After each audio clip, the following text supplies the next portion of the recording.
The city that Nimrod built was Babylon.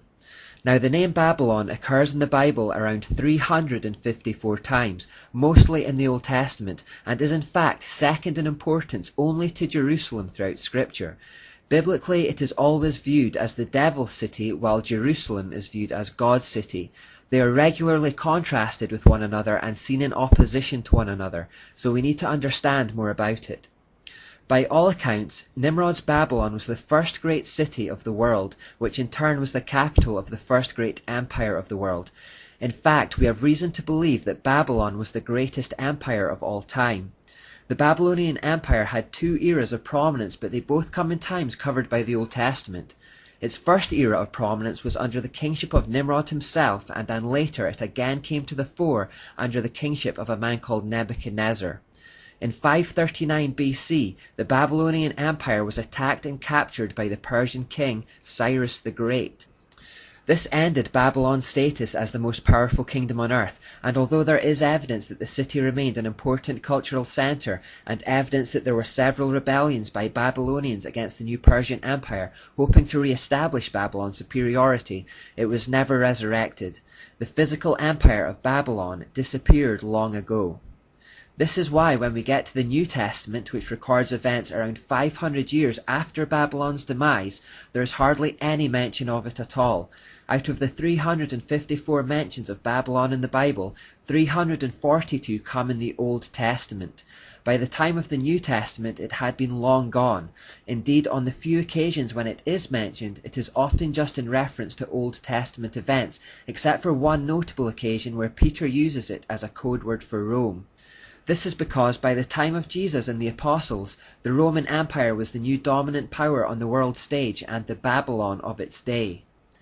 The curious part of the whole thing, however, comes in Revelation, which prophesies the events that will occur at the end of time. God reveals the future to the writer, John, through a series of visions, and in Revelation 14, 16, 17, and 18, we find frequent references to Babylon. Given that Babylon had been long gone even by the time Revelation was written, it's intriguing to find God referring to it in the future tense.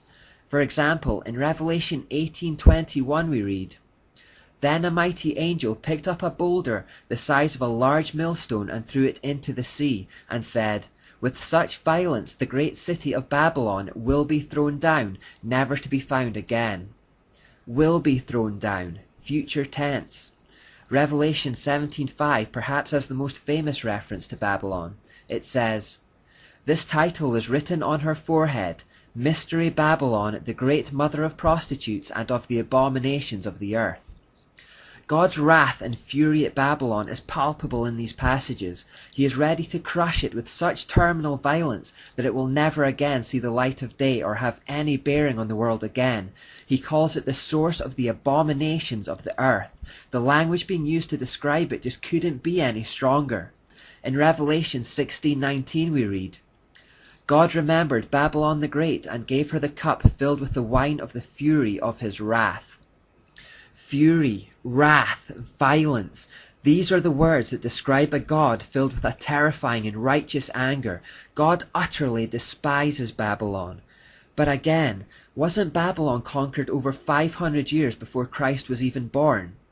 Revelation clearly and intriguingly shows that there is an element of Babylon that has survived until today and will survive until the end of time, something which is still influencing people, causing abominations, spiritual prostitution and adultery.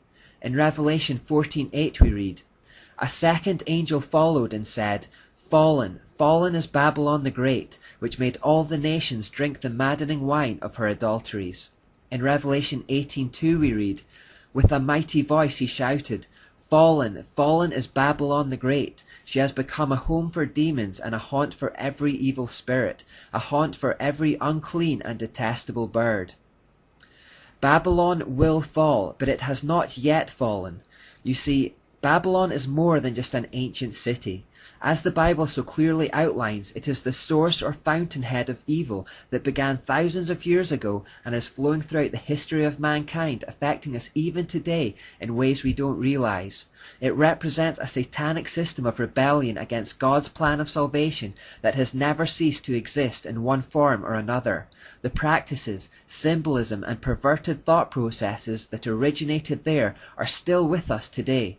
It has adopted various guises over time, but the common threads are there to be uncovered. It is the source of all abominations of the earth.